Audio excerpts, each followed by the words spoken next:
Hi, it's James here from Horse Race Ratings, and this is the selections for the 4th of January. I did record this just now, but the quality wasn't that great, unfortunately, so I'm just recording it again.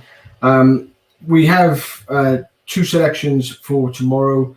A quick reflection on today, though. But Benevolent Dictator ran a pretty decent race in the Sussex National.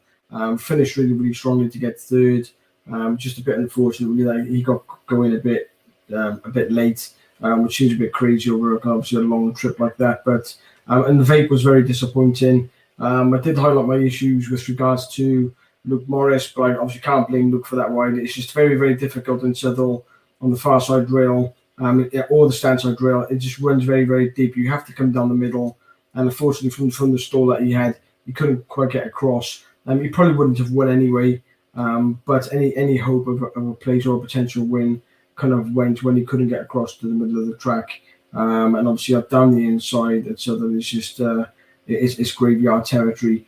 On to tomorrow, we have obviously, as I said earlier, two selections. The first one is at Fakenham in the 225, and that's Parry Colour.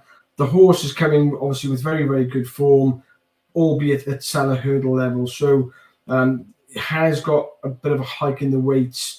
But the horse has won those races at a very, very easy distances. Fergus Gillard obviously gets on very, very well with the horse, and I fully expect a big run from him again, even though he is stepping up in grade.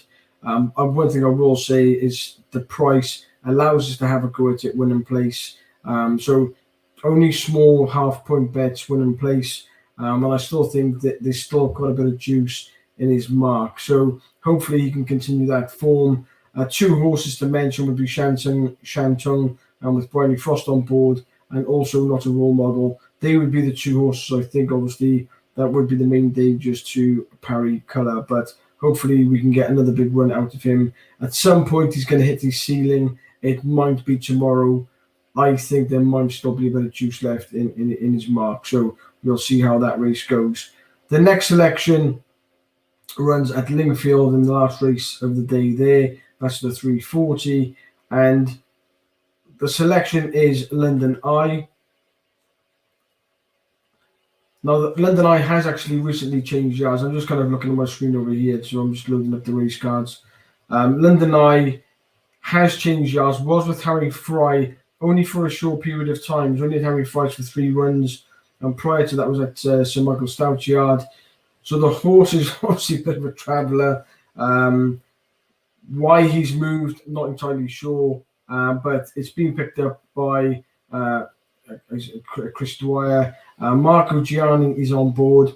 Very interesting jockey booking. He's 4 from 6 in the last 7 days. So he's operating at a 66% strike rate in the last 7 days. And the trainer is also in fairly decent form as well. So he comes up as a pretty strong selection. Comes out well on the ratings.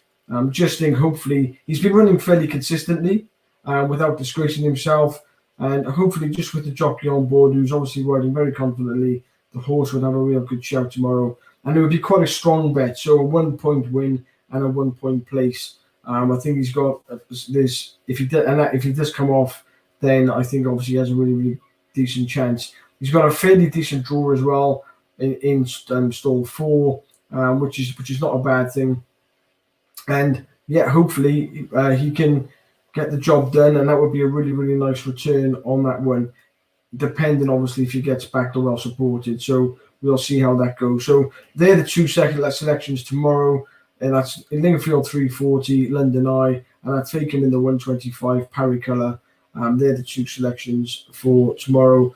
The racing for the next week is it's not great. Obviously, we've got the Welsh National. Fingers crossed next Saturday they're rescheduled Welsh National, and there could be some decent races there as well. I know that there's going to be a bit of a cold spell in South Wales, so fingers crossed that meeting does go ahead and doesn't get called off because of frost. But yeah, we then obviously start to build up towards the likes of the Dublin Racing Festival, and then obviously all roads to Cheltenham, and fingers crossed the Irish horses can travel. So slowish start to the month. We're minus 2.8 points, but nothing disastrous. And we haven't had any kind of major bets yet either. So let's see what tomorrow brings. with our two selections. And all the best with your picks as well.